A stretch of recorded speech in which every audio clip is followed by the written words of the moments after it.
Hi, I'm Darlene and welcome to Super at 60. Welcome to my home and welcome to my kitchen. Today we are continuing on with that fantastic YouTube Thanksgiving feast collaboration. I have one more recipe that I want to add today, and this is a great one. Yes, a Christmas cranberry cake. You just don't want to miss it. You can make it with fresh cranberries and you can make it with frozen cranberries as well. It doesn't matter. It works either way. So come on along in my kitchen and I'm going to show you how to make a delicious cranberry Christmas cake, perfect for your Christmas mornings. Alrighty, I wanted to introduce you to a very special guest that I brought with me into the kitchen today, and I figured if I have him with me, how could I possibly go wrong? The big guy himself, yeah. Isn't that cute? Let's get started. You're gonna love it. You're gonna love it. We love it. You're gonna love it. Okay, in my mixer, I have 2 cups of sugar, and now I'm going to add 3 eggs. Just like that. I always like to have them already ready to go. Excuse me, I'm going to lift this up and we're going to get it started. Now, I like to let this process go for as long as I can, approximately, believe it or not, 5 to 7 minutes. Just walk away from it and prepare something else if you need to. The reason for that is we want this light, fluffy texture. We don't have any baking soda or baking powder in here. So this process is really, really important for a light and airy cake. So I'm just gonna let it rip.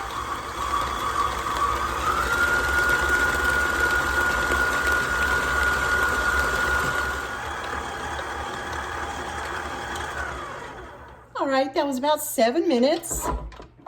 And you can see, if you look down in there, what we're trying to form is ribbons. So when you pull it back up, see how you can just let it form ribbons in the bottom there, right over the dough, over the batter, your eggs and sugar.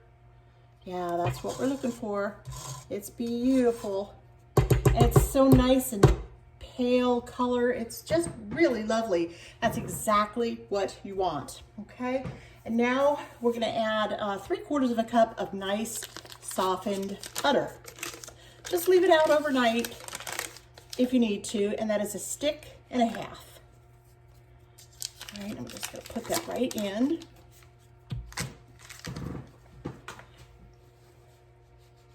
I'm also gonna add 1 teaspoon of vanilla.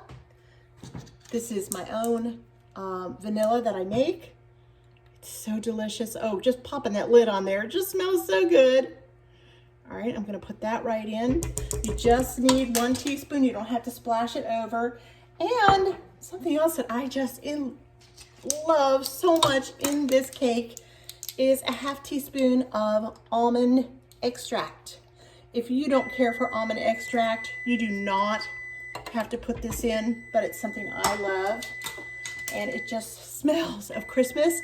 And something else is the grated rind of 1 orange, okay? Remember, don't get the white pith part. We don't want that. No, it gives a very sour taste, and you don't want that. Kind of bitter, actually. And you'll know, if you've gotten it in there and you take a piece of something, you take a bite of something, you'll know. Yeah, just the orange part. All right, and now I'm gonna let this go for a little bit too. Start it on slow. You have to melt that butter in there. My oven is beeping at me, saying it's done. Good grief. Okay, I hear you. All right. It's always good to have the oven preheated. Try not to forget that. That's an important part. Because when your cake batter is done, you want to make sure that your pan is ready and your oven is ready, and you can just get the whole process rolling along. All right, I'm going to turn this up a bit, and we're going to let that mix beautifully.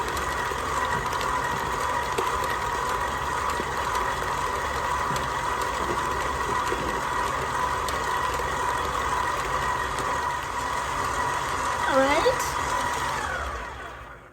that down a little bit too. And I'm just gonna check it real well, just scrape it along the sides, make sure it's all well incorporated in there, all that butter and the sugar. And I know the sugar and the eggs are nicely whipped up because I tested it with that ribbon thingy. It works every time. Every time you wanna make sure you get a nice fluffy batter. All right, great. And now the last thing we need to add is our flour. And you need 2 cups of all-purpose flour.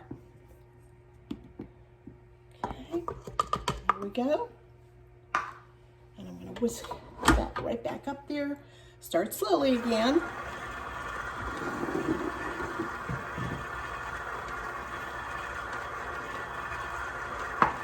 Yep.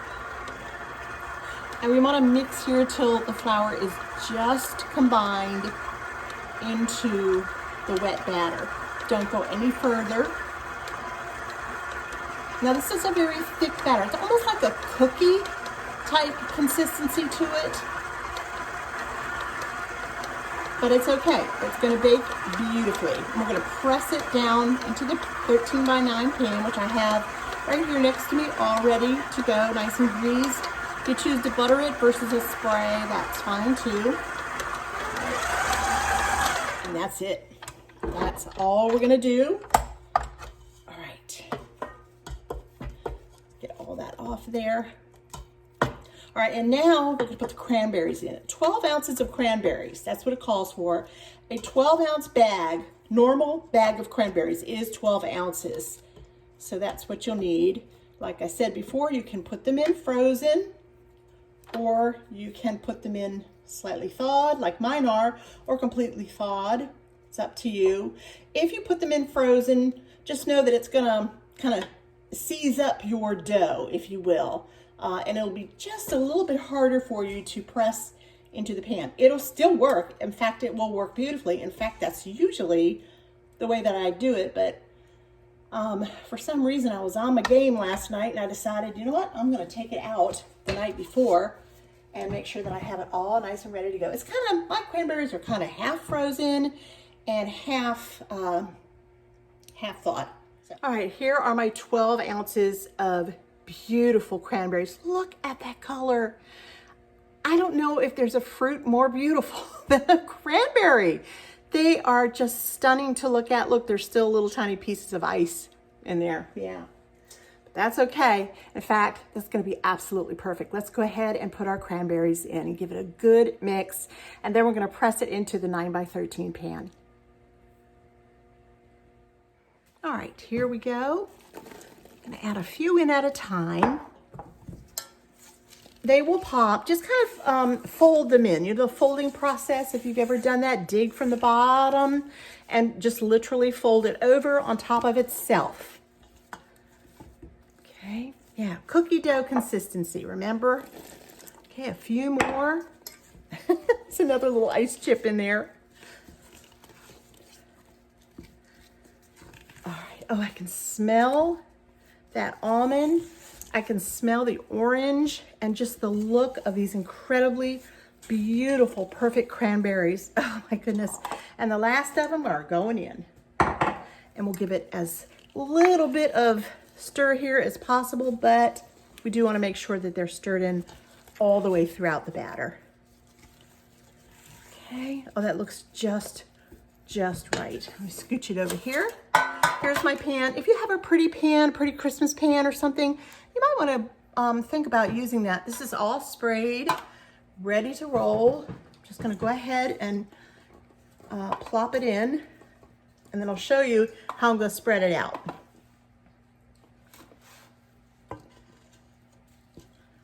Yeah, oh, it's just beautiful.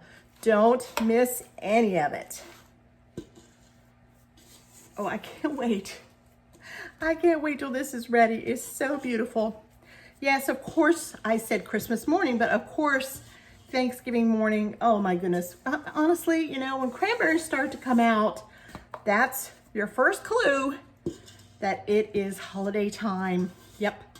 So you can use this any time you like. And what I usually do is buy several of the bags of cranberries when they're very inexpensive and easy to get. and I throw them down into my freezer. Yes. In fact, the bag that I'm using today is a bag that I had frozen from last year. They're perfectly fine, perfectly fine. All right, so I take a little baggie, just a little sandwich baggie just like this. And oops, I forgot one thing, hold on. You knew I would forget something. Just take a little spray like that, the same spray that you sprayed your pan with, and just press it down just like that. That's all you have to do. As it cooks, it will kind of spread on its own and behave itself very nicely in the oven. Let's turn it this way. Just spread it this way a little. And you see? Okay. Yes, that butter will help this all come together. You might be thinking, but Darlene, come on, that's gonna come out. That ain't gonna come out right. I promise you, it will. It'll be absolutely fantastic. Remember to not skip that first step of beating the sugar and the eggs together for at least a minimum of 7 minutes till you have the ribbons, like I showed you, form back down over the batter. And that's it. Okay. My oven is set and ready to go at 350 degrees. Okay. Oh, it's just gorgeous. It's just beautiful. Let's spread a little bit more down here in that corner. And there you go. Okay. And now, if any of you know me and have been watching me for any length of time, you know any kind of a sweetbread or a muffin or a cookie, I love to dust with this beautiful sparkling sanding sugar. That's just what I'm gonna do right on top of these guys. Oh, it looks so beautiful already. I think my oven even knows it's in for a treat. Yes, I do. All right, here we go. Okay, I'm gonna throw this into my oven. Oh, 350, yes, for, let's see, let me try to remember, 40 to 50 minutes. So that means I'm gonna probably put this on 35 minutes because my oven is fairly new and I'm still trying to adjust to it. So I will be back in a very short bit.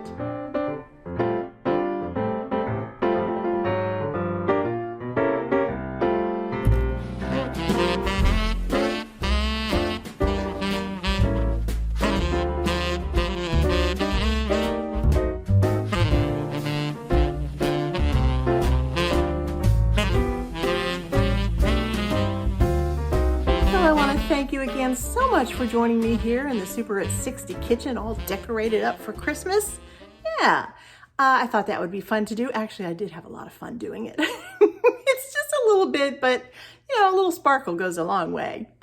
That cranberry Christmas cake is so utterly delicious. You are going to love every bite you take, and so will your family, your friends, your company, whoever you wish to make that for. And you know what? Another idea, if you don't want to make one great big 13 by 9 and you'd like to break it down and so that you could get it out to friends and neighbors, you can, if you have one of those little muffin pans, the little tiny ones, you can make some of those too. It works just as beautifully, just that way, and wrap them up in real pretty packages and send them off to your friends and your neighbors. It's a wonderful thing to do. I do that just about every Christmas. Well, we're going to say goodbye to this fantastic collaboration, this YouTube Thanksgiving feast of collaboration with some of the most wonderful channels that I enjoy watching right here on YouTube. I've been watching them long before I even hopped on YouTube. So yeah, I am very blessed to be able to be a part of this. You know, and speaking of that word blessed, I'll tell you what, my father used to say to me all the time when he would hear me say, "Ooh, boy, I was so lucky. Wow, I really lucked out on that one. Gee whiz, boy, of all the luck." He would say, Dar, no, you are not lucky. You are blessed. And because of my dad just constantly pounding that into my head, it reached down into my heart. And now I know what he was talking about. And I do feel blessed. I am blessed with my husband. I am blessed with our home. I am blessed with our 2 sons and my 3 grandsons and my 2 beautiful daughter-in-laws. And oh, somebody stop me because I can just keep on going. No, you are not lucky.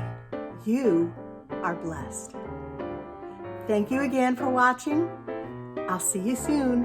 Bye-bye. Lord bless.